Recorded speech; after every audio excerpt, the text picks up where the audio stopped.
hi guys, and welcome back to my channel, The Breakout Room. Today, I have a special guest with me today, and this is someone that I've known for quite a while. Her name is Lola. Well, I'll get her to introduce herself, a bit about her business, and we're actually talking about fashion today. So if you're interested in fashion and probably have something you want to sell or just interested, keep watching. So, okay. Hi everyone. So as Mo says, my name is Lola Owolabi and I am the founder of an organization called the Wearable Art Collective. So what we do is we empower African designers to take their place on the stage at international fashion shows.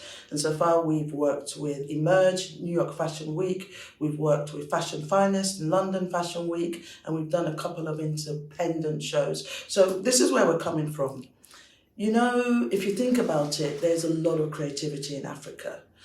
But the issue is that Africans are still struggling to take their place, on the international stage. And that's why we exist, to change all that. So we've been in existence since about 2017. We've worked in Ghana, we've worked in New York, we've worked in London. I recently just came back from Emerge New York Fashion Show, and I remember Dapper Dan, who's like one of these icons. And when he took the stage, because he was an honoree, you know what he said? He said, "The time is Africa." And if you are really sensitive, you will realize that Africa is slowly taking its place. Our music, for example, Afrobeats. You hardly go into any store now, you hear Afrobeats. Our food, we're sitting here in East London, but if you go to the West End now, there's even fusions of high-end African restaurants. So what's next? It's our clothes, it's our attire. So, I've seen this from a long time, and I'm just saying that, listen, instead of, and I have due respect to the big brands out there, but I also feel that it's Africa's time. We want to see our clothes, our tie and dyes, our Ankara prints. We want to see our beaded bags. We want to see what we are doing in Harrods and Selfridges. It's time for us to take our place. So, Mo's just looking at me because this is what I'm so passionate about, honestly. I can feel the passion. No, I don't joke. I can feel the passion. I can also see the passion. Yeah. She's wearing adire, I know you know which adire. And then I also like the beaded, your beaded jacket. Yeah. So I was actually going to ask you. You've said quite a bit, and like I said, I feel your passion. Yeah. So what inspired you to be part of all this? Well, let me tell you what inspired me. I grew up in the UK. Okay.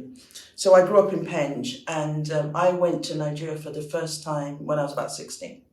And let me tell you, I always say, although I hated my mom when she did it, but let me tell you, the truth is that when I got to Nigeria, as we call it, that's when I realized that there's a lot. My perspective of life changed. As a young teenager, I just thought, gosh, all my cousins studying to be doctors, lawyers.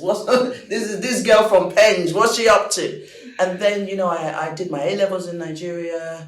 I went to first degree in Nigeria. I met my husband in Nigeria. And when my mom said, I'm going back to the UK, I said, Mommy, leave me here. I'm happy. I stayed in Nigeria. And then, I've got the best of two worlds, the culture of Nigeria and, also my UK roots. And I have a love for fashion. I'm very creative. I love fashion. I really do. And I wanted to, because I'm a coach, so I have 2 postgraduate degrees in coaching, and I wanted to use my coaching foundation to support African designers. So, with a lot of cajoling, I took a particular designer, the one I introduced you to Ghana. She didn't even want to do Ghana. I said, listen, girl, but from Ghana, she went to New York. And the rest is history. This is someone who, for example, is now training other people, supporting other people. I just think that there's so much color, culture, creativity, and resilience. Africa as a whole, whether you're looking at North Africa, whether you're looking at West, at East, it's my dream, Mo, to be able to visit so many African countries and see the different things and make a fusion. We had an event during London Fashion Week in Islington. It was a sellout. We had almost 400 people register.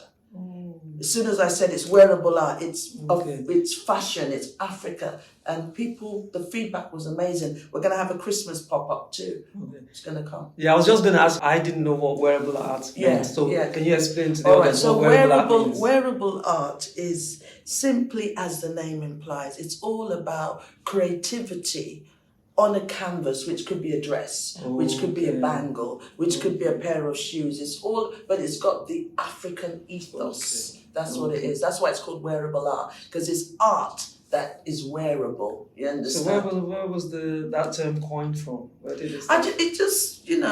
just, Is it's it just from you? Yeah. Oh, it is from you. Yeah, Okay, because I wasn't sure if it was a name. No. Oh, It's something that I coined okay. to represent all the different brands types. Okay, and that's the different interesting. fashion, whether it's clothing, whether it's bags, whether it's shoes, like my bangle now. These are made in as you can see, made in Ghana, and they're beautiful, and they receive such. That's excellent. I like the way that you turned that. So people are gonna want to find out how they can get involved. Okay. So how many? So if you're a fashion designer or you create wearable art, how can they get hold of you, or how can they get involved? All right, so they can. I think the best thing is just get in touch with me via my email, lola@wearablearts.co. Okay.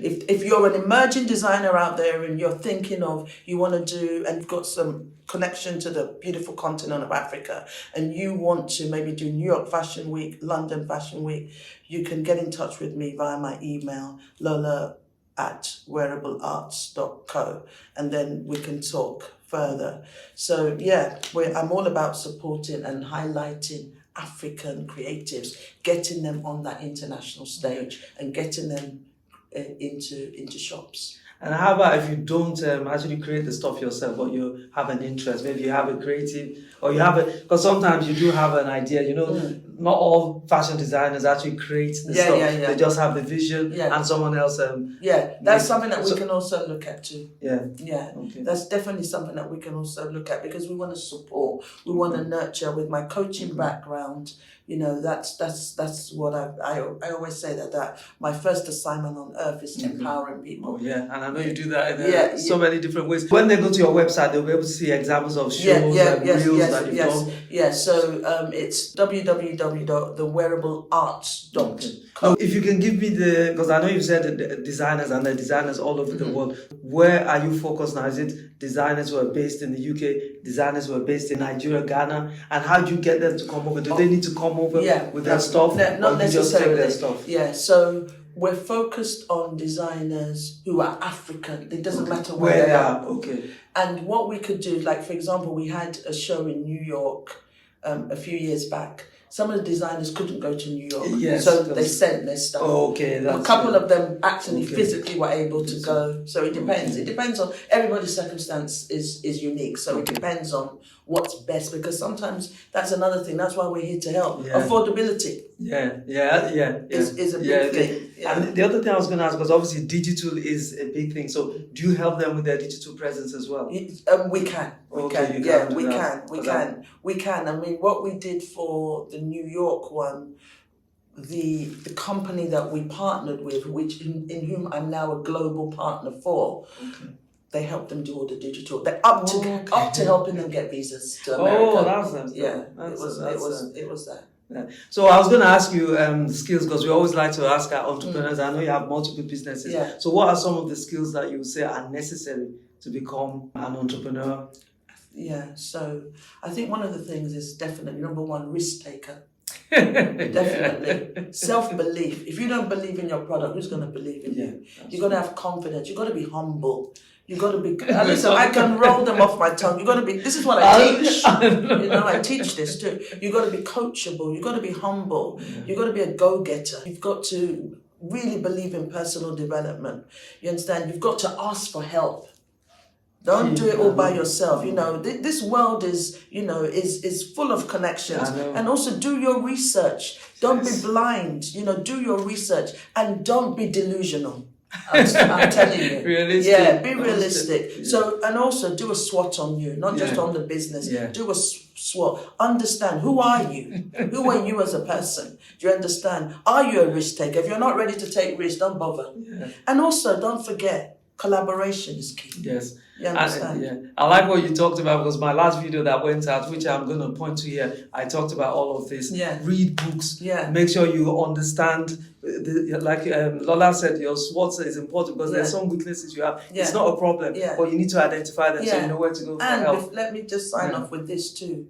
If you're not good at marketing, hiring someone else. If you're not good at PR, hiring someone else. If you're not good at, that's why, if you think about all the big brands and everyone who started, because I read her Chanel when she started. Look at the brands today. They've got marketing departments. They've got PR departments. They've got finance. You're not good at, you can't be good at everything. Do you understand? Don't be a jack of all trades, master of none. Hire in. Remember that you're going to have to spend money to get the best. So, you know, and don't get yourself into worthless debt. That's another important thing. You know, always be, like you said, that word, realistic.